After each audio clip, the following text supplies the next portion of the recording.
This tutorial is on browser navigation, ocular exam workflow. This tutorial will cover the proper steps to document in the ocular exam room. The workflow in the ocular exam room would be to first perform an exam. I'm going to select the eye exam and document my CD ratios, and then select Done. Next would be to select the diagnosis. So here I'm going to select blepharitis. I've documented this for the patient before, so I'm going to choose status stable. And it did remember my ICD-10 expert. And here I'm going to select abnormal tear breakup time for both eyes, but also on the left eye I'm seeing a chalazion. So I'm going to deselect abnormal tear breakup, select the chalazion, and click on the left eye. It's extremely important that you select the location on the diagram in order to document the appropriate location for ICD-10 coding. So the steps are: select your diagnosis, your classification, document the ICD-10 expert if needed, select your findings, document the location. Next is the plan. The plans list will populate with a list of plans that pertain to the diagnosis you've selected. I also have a popular plan list because I've used this diagnosis before and the system remembers the most popular plans. What did you do with the patient? Every single diagnosis has a plan called counseling. Counseling is not required, however, it does educate your patient about what you discussed with them. If you talk to the patient regarding their diagnosis, make sure that you select the counseling plan.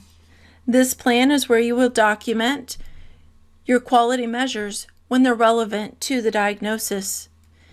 If you plan on using the patient portal, the counseling plans will provide education to those patients through their portal, and education can also be printed out and handed to the patient. Doctors, you can customize these counseling blocks. There is preloaded verbiage here. However, you'll notice the little green S, so if you do override the counseling statements, those areas will then remain sticky for that logged in user. The next time you pick this diagnosis with counseling, it will remember this information. So each doctor can actually customize their own counseling statements. We'll select Done. You could also scroll through all of these plans here. There's all different types of plans, so you would simply select whatever you did with that patient today. If we did do photos, we can select the external photos here, document the location, document findings, diagnosis, and assessment and plan, and then select Done. Let's also choose OTC regimen, which is a treatment plan. I can document the treatment plan and I'll get credit here for treating for this visit. Again, these are sticky fields, so there is some over-the-counter regimen already defaulted, but you can change this wording to your own specific regimen that you want your patients to use. If I wanted to document an additional diagnosis, I can simply come over here, click on that diagnosis, and begin documenting all of the information. Below the image, I'm going to select Done with this diagnosis and plan. That's just simply going to save what I've entered so far.